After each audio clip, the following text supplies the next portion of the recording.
What's up, guys? It's your boy, the Piscean Predator. I'm back with that TPP True Crime Talk.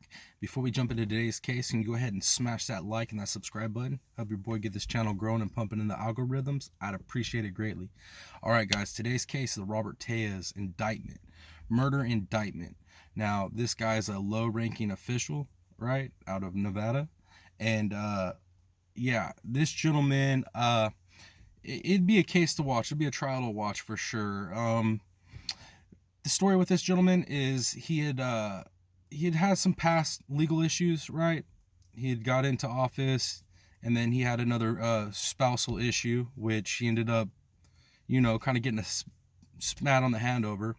But see, the thing what happened is he was running for his second term, and a local investigative reporter had been doing some research on him, and I guess in doing that, he kind of cost him that re-election. Well, Mr. Tejas took it upon himself to, in his own head, correct that problem. And this guy's insane, man.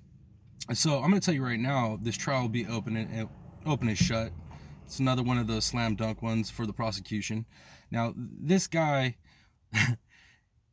he's the definition of a sociopath narcissist, 100%. The murder, okay, he took and he dressed himself up almost like a yard worker, like somebody that would do lawns or something. Had a straw hat, orange vest on, literally looked like somebody that was going through the neighborhood, probably looking for more lawn mowing jobs or working for somebody in that aspect, right? Pretty normal to see in a suburb area. Now, he goes to this investigative reporter's house. They find where he was hiding in the bushes to attack the guy. He attacks the guy, kills him, right? And then leaves.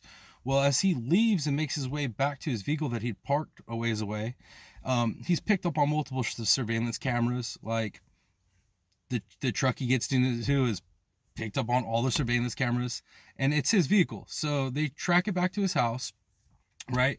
And it gets better, guys. Once they actually get and track it to his house and everything, right, the investigation, this guy isn't even smart enough to get rid of anything. He cuts the hat up, puts it in a bag, and puts it in a toolbox in the garage, and then he cuts up the bag that he was carrying stuff in. I mean, he literally destroyed the evidence, but he didn't get rid of it. He literally had it in his house in different places. Like, what? And then on top of that, as if the digital, right, the surveillance wasn't enough on that, the victim had Mr. Tejas' skin and DNA under his fingernails. What? Seriously? I mean, one, how crazy are you to broad daylight go do that as a public official to somebody that's somewhat famous in the community, an investigative reporter, and think you're going to get away with it?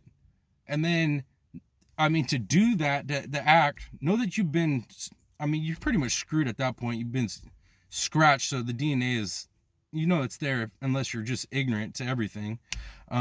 Which I don't know how you'd make it into a public official spot and not have some type of knowledge on law and whatnot.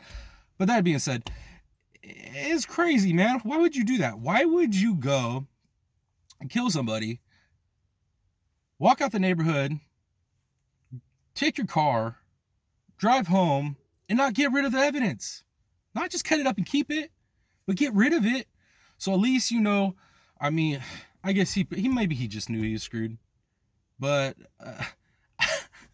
it's bananas, because now the craziest part about this, guys, is that he wants to defend himself. He wants to represent himself at the trial. And I watched the proceeding with him and the judge, and him basically requesting to handle his own trial.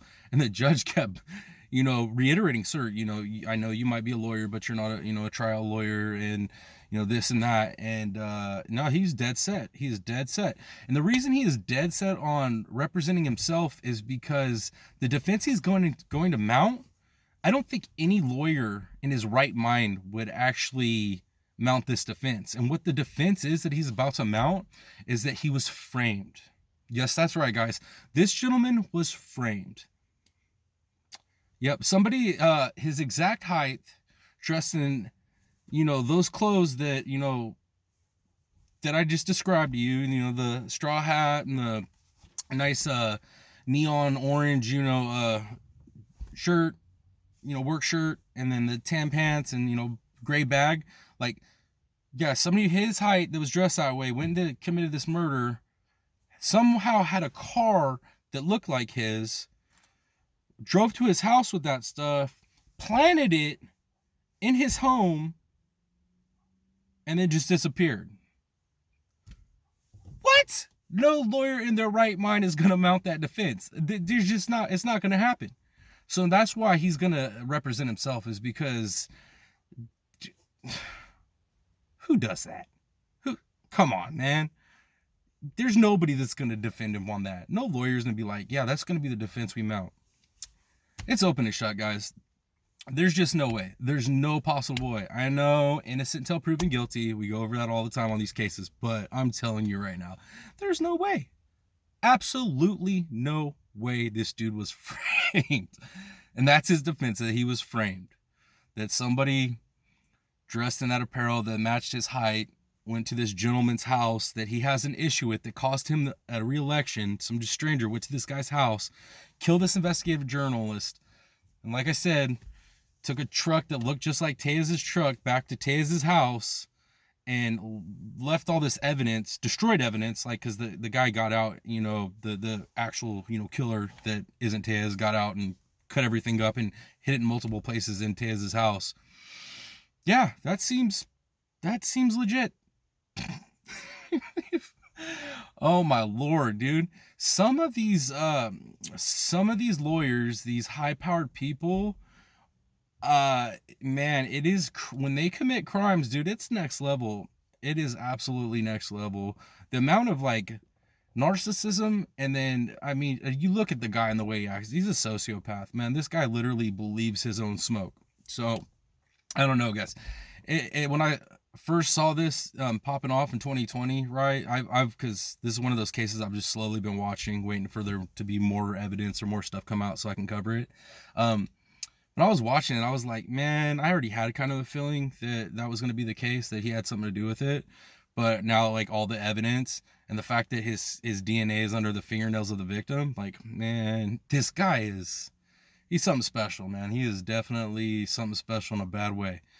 But that is it as far as I got right now on those updates. I'll be watching this to go to trial. If it's televised, we're definitely gonna watch it, and I'll definitely be hitting you guys with updates every day if it goes to trial. It's gonna go to trial, but I mean, if it's broadcasted live, definitely I'll be letting you guys know about the updates. But yeah, if you guys don't know about this case, there's tons of news articles out.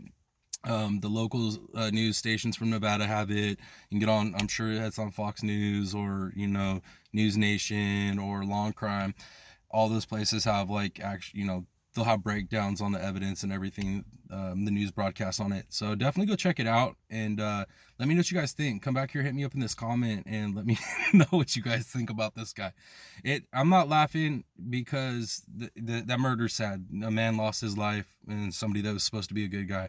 But what makes me laugh is how insane this dude is, to think that he's literally going to mount a legal defense that he was framed when there's this much evidence that he did it. It's bananas, dude. Absolutely bananas. But all right, guys, that's it for this one. Until I see you guys on the next video, it's your boy, the Piscean Predator. Much love, y'all. Peace.